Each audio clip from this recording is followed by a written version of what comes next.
दोस्तों, हम जिंदगी से ऐसे हार मान लेते हैं जैसे कोई छोटा बच्चा किसी गेम में हार जाता है। हमारी जिंदगी बिल्कुल एक गेम के जैसा है। जो जितना रिस्क लेगा वो उतना आगे बढ़ेगा, लेकिन हम रिस्क लेना बिल्कुल नहीं चाहते। सच बात तो ये है, हम किसी एक चीज पे डिपेंड हो जाते हैं और लगने लगता है अगर इस काम को या जॉब को छोड़ दूं तो भूखा मर जाऊंगा। लेकिन नहीं दोस्त, हो सकता है तुम और ज्यादा कामयाब हो जाओ। लेकिन कामयाब होने के लिए हमें अपने कंफर्ट जोन से बाहर आना होगा और किसी एक चीज पे डिपेंड नहीं होना होगा। चलो मैं आपको एक कहानी सुनाता हूँ। एक बार एक गुरु और शिष्य अपने गांव जा रहे थे।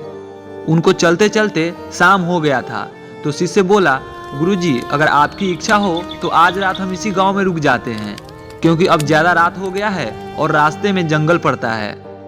गुरुजी भी बोले, तुम ठीक कह रहे हो, आज रात हम इसी गांव में रुक जाते हैं। उसके बाद दोनों आदमी एक झोपड़ी के पास गए, जो कि एक बहुत ही गरीब आदमी का घर था। शिष्य ने दरवाजा खटखटाया तो अंदर से एक आदमी आया। तो गुरुजी बोले, मैं अपने गांव जा रहा था, लेकिन रास्ते में लेट हो गया। अगर आप कहे तो आज की रात हम यहीं काट ले। तो वो आदमी बोला, जी जरूर, आज रात आप यहीं रुक जाओ और कल सुबह होते ही चला जाना। तो गुरुजी घर के अंदर गए तो उन्होंने देखा वो आदमी बहुत ज़्यादा गरीब था। तो गुरुजी उससे पूछने लगे, आप काम क्या करते हो? तो उसने बोला, मेरे पास बहुत ज़मीन है, लेकिन सब बंजर है। गांव वाले बोलते हैं उसमें कभी अनाज नहीं उपज सकता, इसलिए उसमें खेती करना स्वयं की मूर्खता होगी। तो गुरुजी बोले, आप लोग का गुजारा कैसे होता है? तो वो आदमी बोला, मेरे पास एक भैंस है जिससे हम लोग का गुजर होता है। फिर सब लोग सो गए।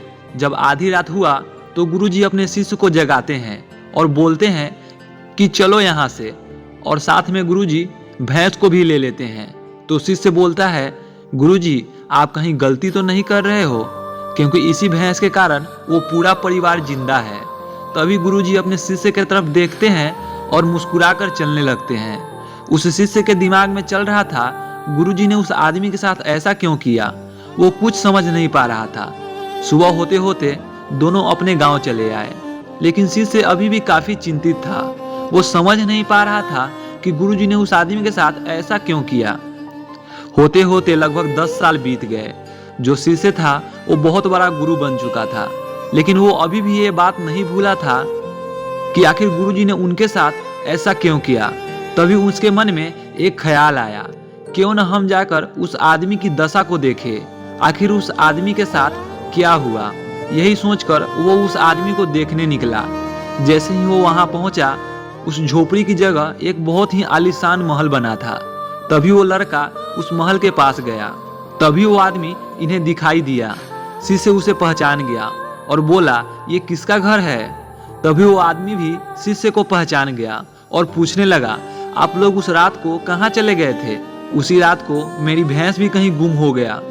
हम लोग बहुत परेशान हो गए थे और बेसहारा हो गए थे। हमारे पास कोई उपाय नहीं था।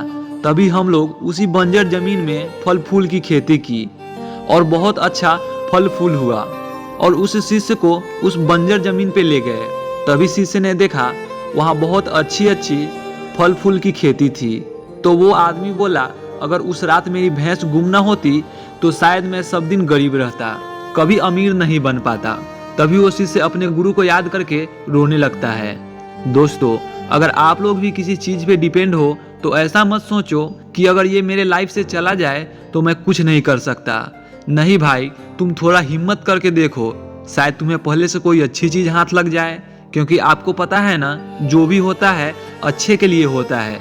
इसलिए आप अपने कंफर्ट जोन से बाहर निकलो और थोड़ा आगे का सोचो, क्योंकि अगर आप रिस्क लोगे तो जरूर कुछ अच्छा करोगे, लेकिन रिस्क नहीं लोगे तो सब दिन वहीं रह जाओगे और सब दिन वैसी ही जिंदगी जीते रह जाओगे।